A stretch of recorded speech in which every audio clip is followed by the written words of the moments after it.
ফিরলাম বিরতির পর আর এবারে চোখ রাখবো পুজোর খবরে, কারণ আর মাত্র একদিনেরই অপেক্ষা, তারপরই দেবীর বোধন। বাঙালির প্রাণের উৎসব শুরু। প্যান্ডেল ফিনিশিং টাচ চলছে, চূড়ান্ত ব্যস্ততা উদ্যোক্তাদেরও। পুজোয় ঘোরা, খাওয়া দাওয়া, ঠাকুর দেখা প্ল্যানিং কিন্তু একেবারে শেষ করে ফেলেছেন প্রত্যেকেই। চতুর্থী সকালেই বিভিন্ন মণ্ডপে প্রতিমা দেখতে হাজির হয়েছেন মানুষ। শহরের উত্তর থেকে দক্ষিণ দুর্গোৎসবের মাতোয়ারা বাঙালি। আমাদের প্রতিনিধিরাও বিভিন্ন মণ্ডপ থেকে রয়েছেন আমাদের সঙ্গে। কুমোরটুলি থেকে রয়েছেন আমাদের প্রতিনিধি প্রীতম দে, রয়েছেন বেহালা বুড়ো শিবতলা থেকে আমাদের প্রতিনিধি গার্গী রায়চৌধুরী, এবং নলিনী সরকার স্ট্রিট থেকে রয়েছেন আমাদের আরেক প্রতিনিধি ঋত্বিক মণ্ডল। তোমাদের তিনজনকে স্বাগত, প্রীতম, গার্গী এবং ঋত্বিক। প্রথমেই আমি চলে যাবো একটু প্রীতমের কাছে, কারণ প্রীতম এই মুহূর্তে যে জায়গাটি রয়েছে একেবারে হার্টবিট বলা যেতে পারে, আর একদিনের অপেক্ষা, এবং ইতিমধ্যেই মণ্ডপে উদ্দেশ্যে প্রতিমা বেরোতে শুরু করে দিয়েছে কুমোরটুলি থেকে। কি ছবি!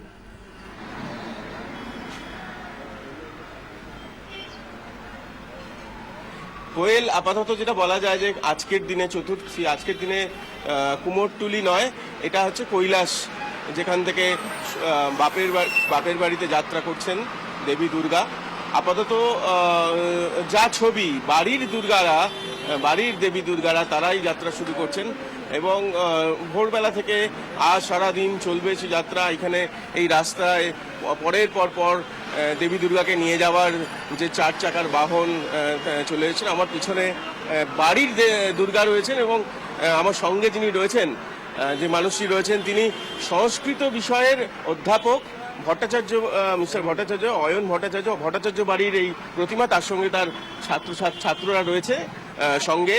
এই সবাই মিলে বাড়ির দুর্গা নিয়ে যাচ্ছেন। তো আপনার বাড়িতে আপনি পুজো করেন? হ্যাঁ, আমি নিজেই পুজো করি। আচ্ছা, তো এইটা কি তার মানে কুমোরটুলি আজকে কৈলাস? হ্যাঁ, কুমোরটুলি কৈলাসই বলতে পারেন। এই আর কি, আমার নিজের বাড়িতে পুজো হয়।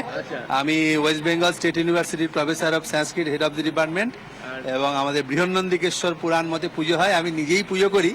ওই ছাত্ররাই সব জোগাড় যন্ত্র করে, ওরাই সব আয়োজন করে, আমি বসে পুজোটা করি। একচালার ঠাকুর, বাড়ির ঠাকুর আপনি কার কাছ থেকে নিলেন? আমি নিলাম যতীন পাল, যতীন শিল্পালয়, আর ওরা বেলুড় মঠেরও প্রতিমা তৈরি করে। আমি রামকৃষ্ণ মিশনেরও ছাত্র এবং অধ্যাপক বিদ্যা মন্দিরের। কোয়েল, যেটা বলার কথা, ওনার হাতে কিন্তু অসুরের মাথাটা রয়েছে, মহিষের মাথা।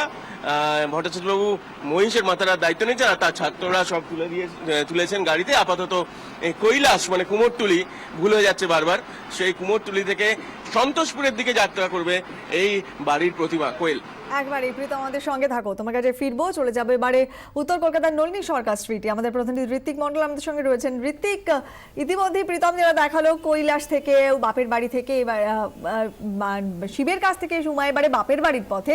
তোমার কাছে যেটা জানতে চাইবো সেটা হচ্ছে, নলিনী সরকার স্ট্রিটে ইতিমধ্যে সাজো রব পড়ে গিয়েছে, তোমার ওখানকার কি ছবি?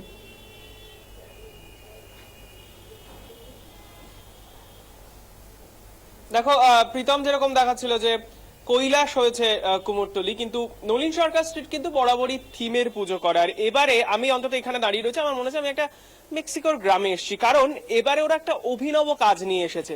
মেক্সিকোর যে শিল্প পুতুল শিল্প, যার সঙ্গে হয়তো আমাদের বাঙালি বা এদেশীয় শিল্পের একটা মিল রয়েছে, সেই মিলটাকেই খুঁজে বের করার চেষ্টা করেছে, সুন্দরভাবে সাজিয়েছে। আর যে শিল্পের একটা মজার জিনিস হচ্ছে যে মেক্সিকোর সেখানকার গ্রামগুলো, বাড়ির দেওয়ালগুলো এই ছবিতে আঁকা হয়। ফলে আমি দেখতে পাচ্ছি নলিন সরকার স্ট্রিটের প্রত্যেকটা বাড়ির দেয়াল নতুন করে রেঙেছে আর নতুন করে ছবিতে সেজেছে। অপূর্ব মেক্সিকোর স্বাদ এখানে পাচ্ছে। আমি কয়েকজনের সাথে কথা বলবো, একটু জেনে নেবো ঠিক কি করতে চাইছেন এবারে, কিভাবে এই পুতুলের সাজ কি, একটু যদি বলেন। এটা করেছে পুতুলটা, মানে পুতুল ও প্রতিমা আমাদের থিম এবারে। তো এটাকে মানে মেক্সিকোর এটাকে তুলে ধরতে চেয়েছে, পুতুলের ডিজাইন বা সেইগুলো সাহায্যে আমরা। তো আমাদের শিল্পী রূপক বোস করেছে। সত্যি দেখতে সুন্দর লাগছে, কালারটা ভীষণভাবে বোঝা যাচ্ছে। এই যে পুতুলে, মানে আমি দেখলাম বাইরের দেওয়ালগুলো, যে এ পাড়ার বাড়িগুলো কার্যত সেজেছে, একটু বলবেন যে কোন স্বাদটাকে তুলছেন আপনারা এবার? মেক্সিকো সিটিটা যেরকম হয়, শহরটা আমরা সাধারণত যেরকম ভাবে দেখে থাকি, একটু এগিয়ে আসুন, ঠিক সেরম ভাবেই আমাদের আর্টিস্ট রূপক বসু, উনি সেই জিনিসটাই এখানে তুলে ধরার চেষ্টা করেছে। কালার রয়েছে ভীষণভাবে, লোক টানবে। ফুটফল কিরকম হবে এবার নলিন সরকার স্ট্রিটে? কারণ অনেক বড় বড় পুজো কিন্তু লড়াই রয়েছে বছর।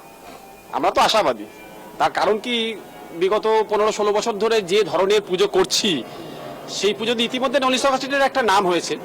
প্রত্যেক বছর মানুষ মুখিয়ে থাকে যে কি নতুন চমক এবছরে নলিন সরকার স্ট্রিট দেবে।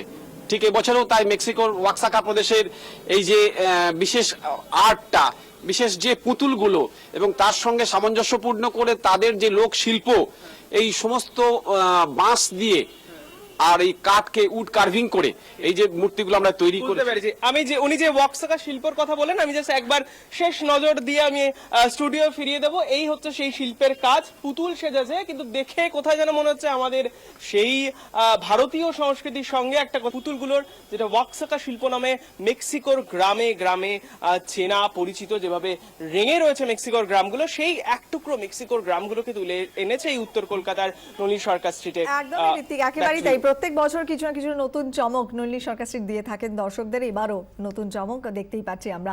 চলে যাব দক্ষিণ কলকাতায় বেহালায়। বুড়ো শিবতলায় রয়েছেন আমাদের আরেক প্রতিনিধি গার্গী রায়চৌধুরী।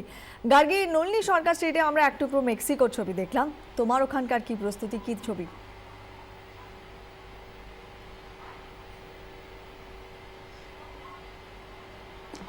প্রথমেই কোয়েল বলে রাখছি যে এটা বেহালা বুড়ো শিবতলের 10তম পুজো এবং এইখানে এবারে থিম হচ্ছে শান্তি।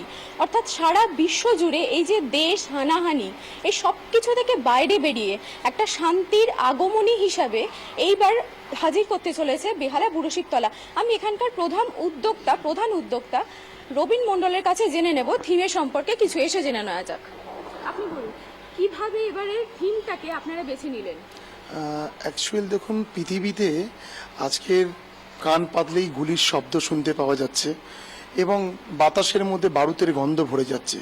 সেই জন্য বেহালা বুড়ো শিবতলা জনকল্যাণ সংঘ ডাক দিচ্ছে যে শান্তি শান্তি শান্তি, যুদ্ধ নয় শান্তি চাই। কারণ যুদ্ধ এমনই একটা জিনিস যে যুদ্ধতে সব শেষ হয়ে যায়, কিছুই ঠিক থাকে না। সেই জন্য আমাদের এবছরের থিম শান্তি শান্তি শান্তি। একদম। আর কোল তোমাকে বলে রাখছি যে শান্তি যিনি প্রধান প্রবক্তা সেই গৌতম বুদ্ধকে এই মণ্ডপে দেখা যাবে ধ্যানরত অবস্থায় এবং তার অষ্টাঙ্গিক মার্গকে সুন্দরভাবে মানুষের মধ্যে ছড়িয়ে দিতে। তুমি প্রতিমা দেখলে বুঝতে পারবে যে এবারের প্রতিমা হচ্ছে একদমই গৌতম বুদ্ধের যে স্টাইল, সেই স্টাইলে প্রতিমাকে আমরা দেখতে পাচ্ছি। আমাদের এখানে অলরেডি এখানে পুজো শুরু হয়ে গেছে, তো আমাদের পাড়ার অনেক বন্ধুরা এখানে ভিড় জমিয়েছে, তো তাদের থেকে জেনে নেব পুজোর প্ল্যানটা। বলো তোমার নাম কি? শ্বেতা মণ্ডল। আচ্ছা, তুমি এবার বলো যে এবারের পুজোয় তোমাদের পাড়ায় একটা এত বড় পুজো, সেটা ছেড়ে কি বাইরে কোথাও পুজো দেখতে যাওয়ার টাইম পাও? একদমই নয়, আমাদের তো সব এখানেই মজা, বাইরে যাওয়ার ইচ্ছাও হয় না।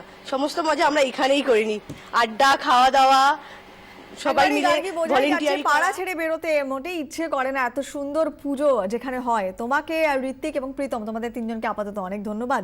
আমরা কথা বললাম আমাদের তিন প্রতিনিধির সঙ্গে। একেবারে শেষ পর্যায়ে প্রস্তুতি, এবারে কুমোরটুলি থেকে মণ্ডপের উদ্দেশ্যে প্রতিমা, আর একদিনের অপেক্ষা, তারপরে শুরু হয়ে যাবে বাঙালি শ্রেষ্ঠ উৎসব।